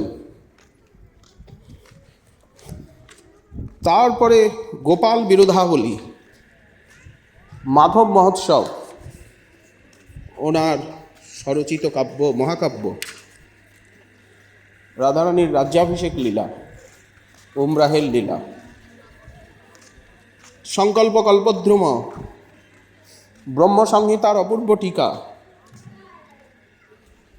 তারপরে উজ্জ্বল নীলমণির লোচন রোচনী টিকা। নাম দিয়েছেন কি? লোচন রোচনী। লোচনকে আরও উদ্দীপ্ত করবে, সুপ্রকাশিত করবে। গোপাল চম্পু, বিশাল গ্রন্থ, ভাগবতের দশম স্কন্ধের উপরে মহাকাব্য। ভাগবতে যেখানে লীলাগুলি সংক্ষিপ্ত, সেখানে গোপাল চম্পুতে আরও পরিষ্কার করা হয়েছে, গোপাল চম্পুতে। তারপরে ষটসন্দর্ভ, 6টি সন্দর্ভ ভাগবতকে নিয়েই, ভাগবতের সূক্ষ্মাতি সূক্ষ্ম সম্বন্ধ অবিধেয় প্রয়োজন তত্ত্বকে বিন্যাস করে অপূর্ব বিন্যস্ত ক্রমে সাজানো হয়েছে। তত্ত্ব সন্দর্ভ, ভগবত সন্দর্ভ, পরমাত্মা সন্দর্ভ, কৃষ্ণ সন্দর্ভ, সম্বন্ধ তত্ত্বের কথা।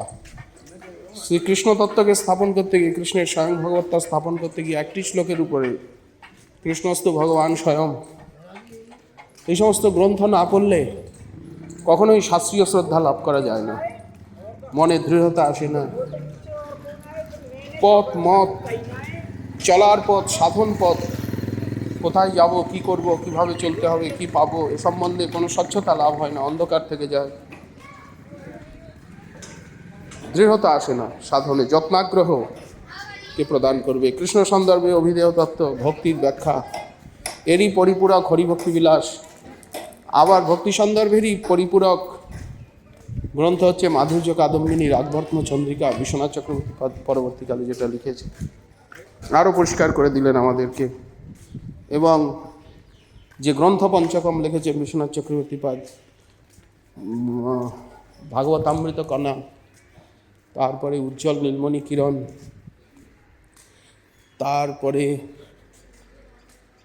রসামৃত সিন্ধু বিন্দু, তারপরে তোমার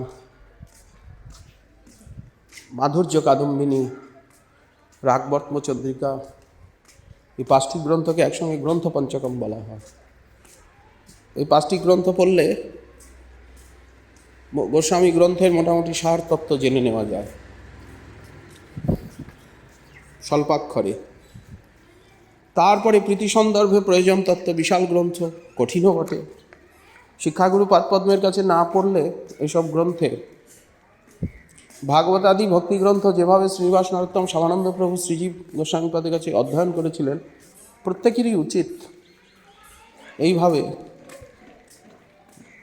দীক্ষাগুরু, শিক্ষাগুরু, বিদ্যাগুরু পাদপদ্মগণের কাছে গ্রন্থগুলি ধরে ধরে অধ্যয়ন করা। তা না হলে বোঝা যায় না, এবং আনুগত্যের সিদ্ধি হয় না, এবং আমনায় ধারাও থাকে না, শ্রৌত পরম্পরাও থাকে না। নিজে নিজে যদি আমরা অধ্যয়ন করি, তাহলে সেখানে স্বতন্ত্রতার দোষে এবং শ্রৌত পরম্পরা ছিন্ন হয়, আনুগত্য থাকে না, শক্তি লাভ হয় না। যারা এইভাবে যদি দীক্ষাগুরু পাদপদ্ম অধ্যয়ন করান খুবই ভালো, তা না হলে শিক্ষাগুরু বিদ্যাগুরু পাদপদ্মের নিকট বা উপযুক্ত তাদৃশ ভজনশীলের নিকট অধ্যয়ন অবশ্যই করা উচিত। তা না হলে কেউ যদি এইভাবে অধ্যয়ন না করে বক্তা হয়, প্রচারক হয়, গুরু হয়, তাহলে কিন্তু সেখানে প্রকৃত পথ মত পাওয়া যাবে না। সিদ্ধান্ত দুষ্টতা, আচরণ দুষ্টতা, আনুগত্য দুষ্টতা, ধৃষ্টতা এবং ঔদ্ধত্য, অপরাধময়ী মনোবৃত্তি, খণ্ডন বৃত্তি বা কুপমণ্ডুকতা রূপী দোষ অবশ্যই সেখানে পরিদৃষ্ট হবে।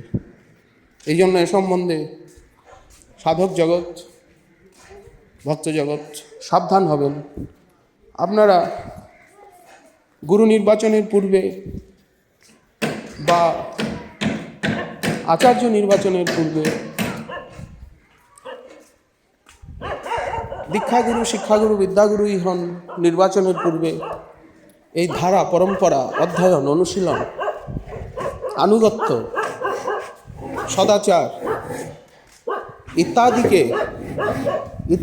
দিকে দয়া করে যদি দৃষ্টিপাত করেন, তবেই মহাপ্রভুর মনোভীষ্ট উন্নত উজ্জ্বল স্বভক্তি রসশ্রী আপনারা লাভ করতে পারবেন, বা সেই সাধন বর্ম, সেই সিদ্ধান্ত রস, সেই লীলারসকে, সেই সাধন রস, লীলারসকে আপনারা প্রাপ্ত হতে পারবেন। তা না হলে জীবনে নানা সমস্যার সৃষ্টি হবে।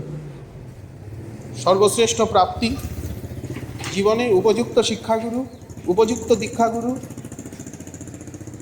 উপযুক্ত বিদ্যাগুরু প্রাপ্তি, উপযুক্ত শিক্ষক প্রাপ্তি।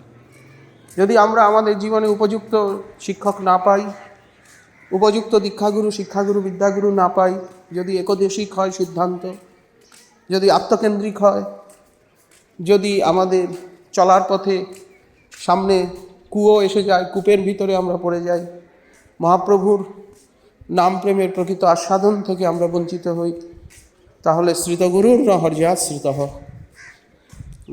জীব গোস্বামীপাদ যেটা গোপাল চম্পুতে বললেন, আমার হৃদয় 7টি শেল যারা গুরুচরণ আশ্রয় করল কিন্তু শ্রীহরিকে পেল না, হরিরসে বঞ্চিত হয়ে গেল, শ্রীহরির চরণাশ্রিত হতে পারল না, এবং শ্রীহরির চরণাশ্রিত হয়েও যদি সচন ব্রজ রামানুগ রাধারানীকে পেল না, রাধারানীর চরণ থেকে বঞ্চিত হয়ে গেল, রাধা দাস্য রাধা সেবার থেকে, এর থেকে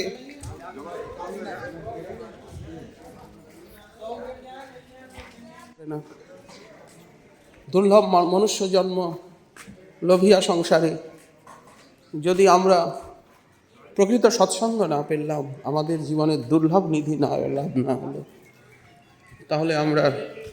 তাহলে আমরা বঞ্চিতই যেন রয়ে গেলাম। আমাদের হাত এবং হৃদয়, কান, হস্ত, হৃদয়, কর্ণ আমাদের খালি রয়ে গেল। হৃদয় সিংহাসনে ভগবত এবং ভাগবতের আসন সংস্থাপিত হলো না। হৃদয় সিংহাসনে যদি ভগবত এবং ভাগবত আসন না বসে, যদি ভাগবত ধর্ম হৃদয়ে সম্প্রতিষ্ঠিত না হয়, যদি হৃদয়ে আমরা ভাগবতকে এবং ভগবত চরণকে না বসাতে পারি, ভগবত ভক্তি না বসে হৃদয়ে যদি অন্য তৃষ্ণা, অন্য সঙ্গ, অন্য কামনা থেকে যায়, তাহলে বঞ্চিত হব না তো কী হব? এই দুর্ভাগ্য যাতে আমাদের দূর হয়, যেন আমরা প্রকৃত পথ মতকে উপলব্ধি করতে পারি এবং সেই পথকে বাস্তবে সাধনার বিষয় রূপে পেতে পারি, এটাই আজকের সবচেয়ে বড় সমস্যা এবং আজকের দিনে সবচেয়ে বড় পাওয়া। যাই হোক, এইভাবে 6টি সন্দর্ভ ভাগবতেরই সারগর্ভ আলোচনা সার এবং ভাগবতের অন্যান্য স্কন্ধের, 10ম স্কন্ধের তো লঘুতোষণী টিকা করলেন, অন্যান্য স্কন্ধের টিকা তিনি সিদ্ধান্ত প্রকাশ করলেন ক্রমসন্দর্ভে। ক্রমসন্দর্ভ নিয়ে 7টি সন্দর্ভ হলো, গূঢ় আলোচনা। তারপরে সৎসন্দর্ভের অনুব্যাখ্যা রূপে যেখানে যেখানে সৎসন্দর্ভে মনে করলেন যে আরেকটু ব্যাখ্যার প্রয়োজন, প্রমাণ চয়নের প্রয়োজন, আরেকটু প্রমাণ দিতে হবে, শ্রুতি প্রমাণ, স্মৃতি প্রমাণ, ব্রহ্মসূত্র, উপনিষদ উল্লেখ করে করে উনি সর্বসম্বাদিনী, সমস্ত সম্বাদ সারতত্ত্ব এর মধ্যে রয়েছে সংক্ষেপে, সৎসন্দর্ভের অনুব্যাখ্যা উনি লিখলেন। চমৎকার গ্রন্থ। রসিকমোহন বিদ্যাভূষণ সহজ সরল বঙ্গানুবাদ করে আর এটি প্রকাশ করেছেন। এছাড়া গোপাল তাপনী উপনিষদের টিকা, সুখবোধনী এবং পদ্মপুরাণস্থ যোগসার স্তোত্র এর টিকা এবং অগ্নিপুরাণে যে গায়ত্রী ব্যাখ্যা রয়েছে সেই গায়ত্রী ব্যাখ্যার বিবৃতি। তারপরে শ্রী শ্রী রাধাকৃষ্ণার্চন দীপিকা, রাধাকৃষ্ণের মহিমাকে উনি প্রকাশ করলেন। অর্চন বলতে এখানে ওই অর্চন নয়, এখানে অর্চন বলতে প্রতিপাদক, প্রতিপন্ন। সূত্র মালিকা এবং ভাবার্থ চম্পু বলে আরেকখানি গ্রন্থের নামও পাওয়া যায়। জীব গোস্বামীপাদের আবির্ভাব সময় 1323 খ্রিস্টাব্দ বা জীব গোস্বামীপাদের আবির্ভাব সময় 1533 খ্রিস্টাব্দ। এ সম্বন্ধে মতান্তর রয়েছে যে জীব গোস্বামীপাদ আবির্ভূত হন 1533 খ্রিস্টাব্দে, কারো মতে 1514 খ্রিস্টাব্দে ভাদ্র শুক্লা দ্বাদশীতে, আর আবির্ভাব তিরোভাবের সময় নিয়ে একটু মতান্তর রয়েছে। আর তিরোধান তিথি 1540 শকাব্দ, পৌষী শুক্লা তৃতীয়া। এই বসুন্ধরায় ধন্য ধরণীতে 85 বৎসর কাল প্রকট থেকে আর উনি অপূর্ব এই লীলামাধুরী প্রকাশ করেছেন মহাপ্রভুর মহাবদান্য পরিকর রূপে।